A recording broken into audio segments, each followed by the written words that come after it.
Ya, pemirsa, beberapa tokoh ini dilaporkan atas dugaan makar begitu dan salah satunya adalah pengacara Egy Sujana, dan kita akan melihat bagaimana sebenarnya faktanya. Dan Egy sendiri mengaku ia baru mengetahui ditetapkan sebagai tersangka ketika menerima surat dari polisi untuk diperiksa sebagai tersangka pada Senin 13 Mei mendatang, dan juga itu dilakukan untuk pada pukul 10 waktu Indonesia Barat. Kita akan lihat faktanya, dan Polda Metro Jaya menetapkan Egy ini atas dugaan makar terkait dengan pernyataan People Power yang menyusul adanya hasil dari quick count Pilpres 2019.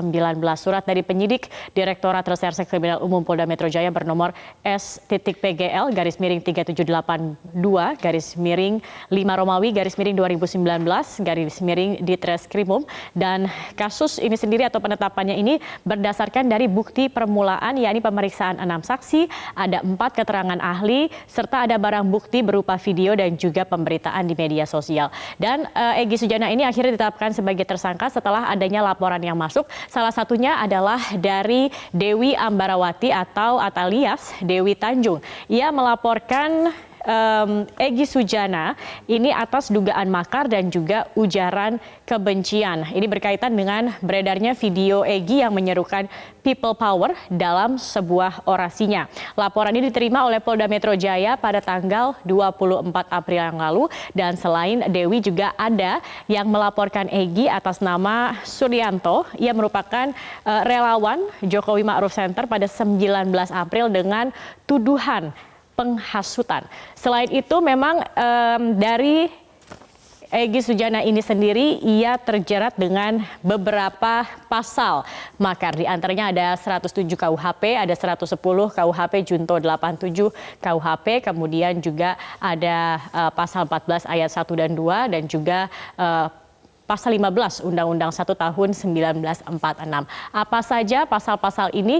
Kita akan melihat yang pertama adalah pasal 107 KUHP, di mana di ayat 1 ini mengatakan makar ini memiliki maksud untuk menggulingkan pemerintahan yang sah, dan pelakunya ini sendiri dapat diancam dengan pidana penjara paling lama 15 tahun.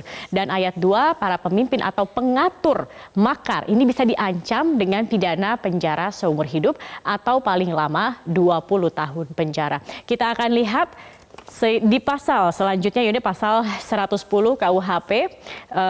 Di sini dikatakan mengatur detail upaya-upaya yang dapat dianggap makar, seperti misalnya berusaha untuk menggerakkan orang lain, kemudian juga mempersiapkan atau memiliki rencana untuk melaksanakan kejahatan yang bertujuan untuk memberitahukan kepada orang lain. Atau pasal 14 KUHP, ini jeratan pidana setinggi-tingginya 10 tahun apabila terbukti menyiarkan berita atau pemberitahuan bohong dengan sengaja menerbitkan keonaran di kalangan rakyat. Dan selanjutnya kita akan lihat di pasal 15, barang siapa yang menyiarkan kabar yang tidak pasti atau kabar yang berlebihan atau yang tidak lengkap, sedangkan ia mengerti setidak-tidaknya patut dapat menduga ini dapat menerbitkan keonaran di kalangan rakyat, ini dapat dihukum dengan hukuman penjara setinggi-tingginya adalah 2 tahun penjara. Dan kita akan lihat di pasal selanjutnya, yakni pasal 53 KUHP dan juga pasal 87 KUHP, di mana pasal 53 ini kalau mencoba melakukan kejahatan, ternyata itu niatnya ada dari permulaan untuk pelaksanaan dan tidak diselesaikannya pelaksanaan disebabkan karena kehendaknya sendiri. Dan di pasal 87 dikatakan ini ada makar untuk melakukan suatu perbuatan apabila niat itu telah ternyata dari adanya permulaan pelaksanaan seperti yang dimaksud dalam pasal sebelumnya. Ini adalah pasal-pasal yang dijerat begitu ya, atau yang menjerat dari Egy Sujana. Tetapi untuk lebih dalam membahas terkait dengan ini sudah ada rekan saya Wahyu Wiwoho yang akan membahasnya lebih lanjut. Silakan Wahyu. Ya, baik Zakia. Arfan, terima kasih tadi pemaparan dan juga analisisnya terkait poin-poin atau pasal apa saja yang bisa menjerat seseorang yang dengan tujuan tertentu bisa dituduh melakukan makar terhadap negara atau mungkin kepala negara. Saya ingin tanyakan lebih lanjut kepada pakar hukum pidana Jamin Ginting sudah bergabung bersama saya. Selamat pagi, Jamin. Selamat pagi, Mas Wahyu. Jadi people power apakah memang bisa langsung diasosiasikan dengan tindakan makar? Ya, kalau Karena ini bicara kan kemarin narasinya tuh people power sebenarnya awalnya. Nah, sebenarnya people power itu ada beberapa hal. Artinya dalam konteks kalimat people power itu artinya yang disalurkan dalam aturan hukum yang benar itu tentu bukan merupakan suatu makar. Artinya dalam suatu. Tapi kalau people power itu mau bertujuan niatnya untuk menggulingkan suatu pemerintahan yang sah, itu sudah hampir mirip dengan kalimat sebagai suatu bentuk revolusi. Nah, kalau di negara-negara yang dalam keadaan situasi yang memang goncang, kita lihat banyak orang melakukan people power. Ada yang berhasil, ada yang tidak berhasil. Dan tidak berhasil ya pasti mereka akan dihukum, sedangkan yang berhasil akan mengganti suatu pemerintahan baru. Nah, kalau kita bicara ini kan tidak ada kegentingan dalam negara kita. Ini hal yang biasa suatu orang yang berdemokrasi, di mana ada pemilihan umum, di mana dalam konteks pemilihan umum ini ada yang menang, ada yang kalah. Dan penyelenggara secara legitimate, secara legal standing, dia mempunyai kewenangan untuk menyelenggarakan suatu demokrasi itu, pemilihan umum itu. Apapun hasil suatu demokrasi harus dihormati oleh setiap orang ataupun yang mengikut serta dalam suatu demokrasi tersebut.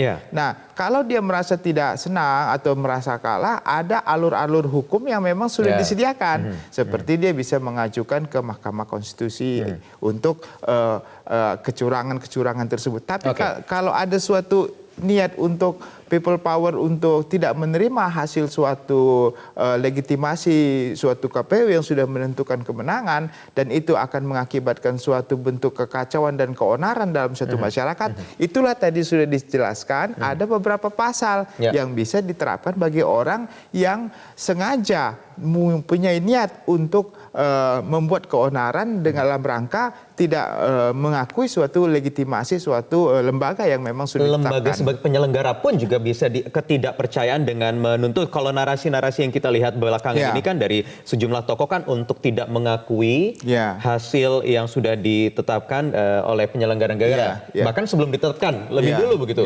Apakah itu juga bisa dianggap suatu tindakan makar penyelenggara negara yang memang sudah dilindungi amanat undang-undang konstitusi untuk menjalankan satu proses pemilu? Jadi mewakili negara. Dalam KUHP itu, kita undang-undang hukum pidana ada 3 macam bentuk makar tersebut.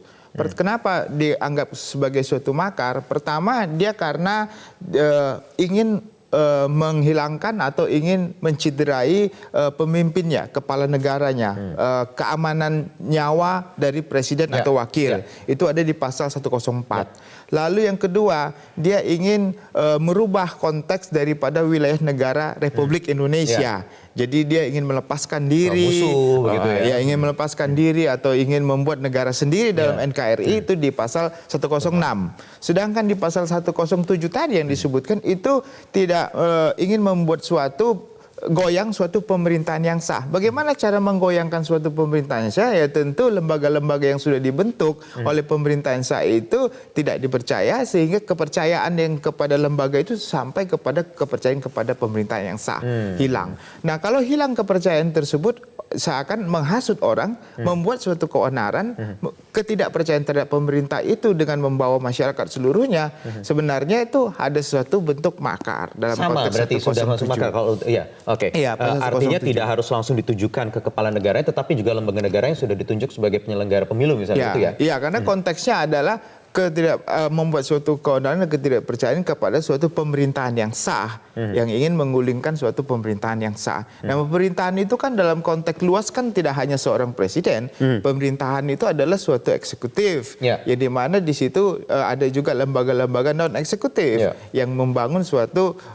pemerintahan yang sah. Jadi kalau ada orang-orang yang ingin sebenarnya untuk melakukan suatu upaya terhadap suatu challenge terhadap tantang atau men-challenge lah ya, meng-appeal suatu putusan-putusan dari suatu pemerintahan sah, harusnya disesuai dengan jalur yang sudah ditentukan. Sudah koridor sesuai konstitusi, lewat Mahkamah Konstitusi, atau kalau ada kecurangan juga bisa mulai dari Bawaslu. Tetapi kalau kita lihat konteksnya adalah makar ini kan erat kaitannya dengan proses politik atau aktivitas isu politik. Setuju. Sekarang juga ada proses politik, proses pemilu yang sudah berjalan secara demokratis. di sisi lain memang ada aturan-aturan koridor hukum yang harus dipatuhi. Tetapi dalam proses penegakan hukum ini apakah juga perlu mempertimbangkan karena ini masih di tengah proses politik? Ya, saya kira kalau kita bicara tentang pemilu dan demokrasi, ya, itu kaitannya dengan politik ya. Artinya kan, tapi produk politik itu tidak boleh mengesampingkan aturan hukum yang ada. Dalam konteks makar kan sudah dijelaskan bahwasanya kalau niat ada telah nyata dalam diri tersebut ada suatu ada niat, terus ada suatu permulaan pelaksanaan di mana ada niat untuk suatu membuat keonaran. Kalau kita mengacu kepada pasal 14, 15 undang-undang tentang KUH pidana, lalu pasal 107 ada niat atau suatu bukti permulaan untuk menggulingkan suatu pemerintahan yang sah dengan suatu perbuatan tertentu, itu kan sudah dapat dikategorikan sebagai suatu makar. Apalagi ada di UU ITE juga pasal 28 ayat 2. Tidak boleh menunda-nunda karena ini mungkin takut alasannya nanti dianggap bernuansa politis begitu karena momen politik. Tidak bisa. Ya, artinya kalau kita bicara tentang strict ya, kalau undang-undang itu strict, dia tidak melihat apakah itu karena ada konspirasi untuk orang-orang tertentu untuk membuat suatu kerusuhan dan segala macam. Tapi intinya dalam situasi apapun tidak harus hanya dengan konteks pemilu sekarang ini. Ada aja orang yang ingin mencederai bangsa kita, NKRI, yang ingin menggulingkan suatu pemerintahan sah dengan suatu yang tidak legitimate. Itu ada niatnya sudah jelas, jadi ada artinya intensitas ya, ada intensitas yang dilakukan, ada terorganisir, lalu ada suatu bukti perbuatan awal yang ada, contohnya dia ada suatu rapat-rapat tertentu atau mengucapkan kalimat-kalimat yang bisa menuansakan bahwasanya mereka akan melakukan suatu perbuatan menggulingkan pemerintahan sah, itu dapat dikatakan sebagai perbuatan awal gitu. Ya. Jadi kalau Anda melihat terakhir mungkin ada sejumlah tokoh yang kemudian sekarang dijerat karena ini juga delik ya. Ada aduan juga dari sejumlah masyarakat terkait aktivitas ini sudah tepat gitu ya. Saya kira kalau penyidik dalam hal ini kan sudah membuat suatu skema di mana yang pasal tadi yang sudah disebutkan ada pasal 107, ada pasal 15 dan pasal 14 ya.